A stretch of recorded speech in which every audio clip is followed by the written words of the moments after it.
Oggi voglio continuare la riflessione sul testo degli Atti degli Apostoli che abbiamo iniziato nel discorso. Mettiamo con il cuore da lasciarci stupire di quanto avviene. Il testo è Atti degli Apostoli, capitolo 4, dal versetto 13 al versetto 31. Vedendo la franchezza di Pietro e di Giovanni e rendendosi conto che erano persone semplici e senza istruzione, rimanevano stupiti e li riconoscevano come quelli che erano stati con Gesù. Vedendo poi in piedi vicino a loro l'uomo che era stato guarito,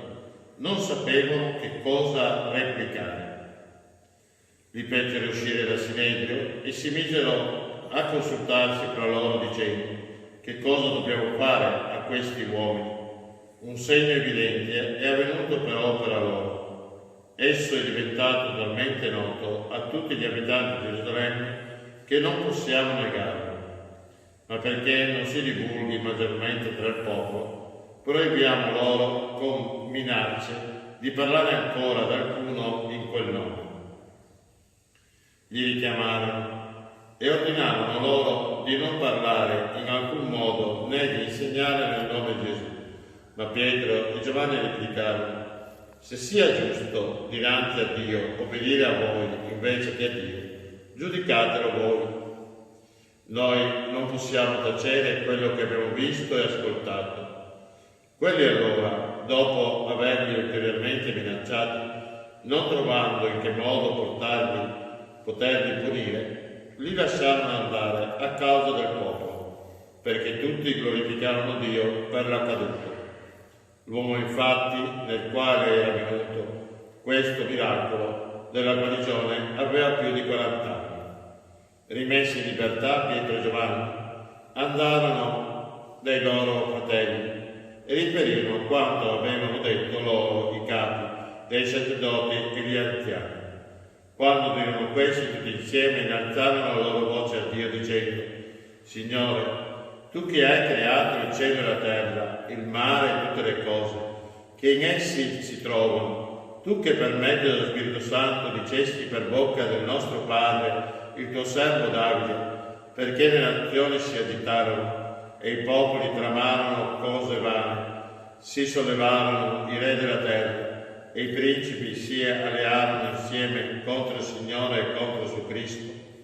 Davvero, in questa città Erode e Ponzio Pilato, con le nazioni e i popoli di Israele, si sono alleati contro il suo santo servo Gesù, che tu hai consacrato, per compiere ciò che la tua mano e la tua volontà avevano deciso che avvenisse. Ed ora, Signore, volgi lo sguardo alle loro minacce e concedi ai tuoi servi di proclamare con tutta franchezza la tua parola, tendendo la tua mano affinché si compiano guarigioni, segni e prodigi, nel nome del tuo santo servo Gesù. Quando ebbero terminato la preghiera, il luogo in cui erano radunati tremò e tutti furono colmati di Spirito Santo e proclamavano la parola di Dio con franchezza. Pietro aveva detto: in nessun altro c'è salvezza, non vi è infatti sotto il cielo altro nome dato agli uomini nel quale è stabilito che noi siamo salvati. Queste parole di Pietro avevano lasciato stupito i maestri, i rabbini, i sacerdoti, ma soprattutto stupiva la loro sapienza, quella sapienza che viene da Dio, che viene dallo Spirito, e quella sapienza che nessuno poteva sovrastare, far tacere. Pietro lo dice chiaramente: è più giusto ascoltare voi o ascoltare Dio? È più giusto ascoltare Dio, è più giusto proclamare Gesù Cristo come nostro Salvatore, è più giusto soprattutto fare la volontà del Padre nostro che è nei cieli. Ed è questo che erano chiamati gli Apostoli, a fare la volontà del Padre che sta nei cieli, quella volontà che passava attraverso il Figlio, il quale vi diceva: andate in tutto il mondo, predicate il mio Vangelo e battezzate nel nome del Padre, del Figlio e dello Spirito Santo. Qualche grande catena, fino a oggi, per la grazia e la forza di persone che non hanno avuto paura di testimoniare Cristo, di vivere, di far vedere con opere quanto Egli sia la forza dell'uomo, ma molto di più. In questo brano che vi ho letto c'è quella bella preghiera che ci fa capire come attraverso la parola di Dio si può pregare. E ora, Signore, volgi, chiedono in preghiera, e ora, Signore, volgi lo sguardo alle loro minacce e concedi ai tuoi servi di proclamare con tutta franchezza la tua parola, stendendo la tua mano affinché si compiano guarigioni, segni e prodigi nel nome del tuo santo servo Gesù. Con la parola di Dio possiamo pregare, possiamo esprimerci come questi apostoli che si sono espressi in richiesta al Padre per poter con franchezza e avere la forza di testimoniare Cristo. Chiediamolo anche noi, con la nostra vita, di possedere quella sapienza degli apostoli, di non aver paura di parlare di Cristo ai nostri figli,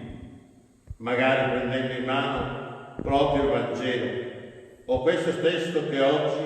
vi ho proposto, e da questo testo parlare di Cristo, parlare delle opere che sono avvenute dopo della morte e della risurrezione di Cristo, ma parlare come Cristo ancora coinvolge la nostra vita, il nostro essere, il nostro andare, il nostro amore in famiglia. E termino con questa preghiera che a qualcuno può sembrare molto cruda, perché è una preghiera che chiede quasi di togliere tutto quello che c'è nel mondo, ma è una preghiera che ci fa capire che quando l'uomo possiede Cristo possiede tutto, perché quando possiede Cristo possiede l'amore,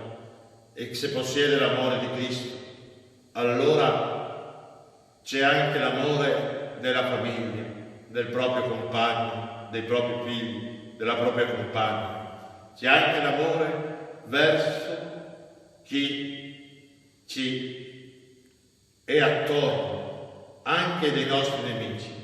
proprio come Gesù stesso dice: che vantaggio ne avete se amate solo coloro che vi amano? Amate e pregate anche per i vostri nemici. Il titolo di questa preghiera è Donami la tua grazia, Signore. Donami la tua grazia, Signore,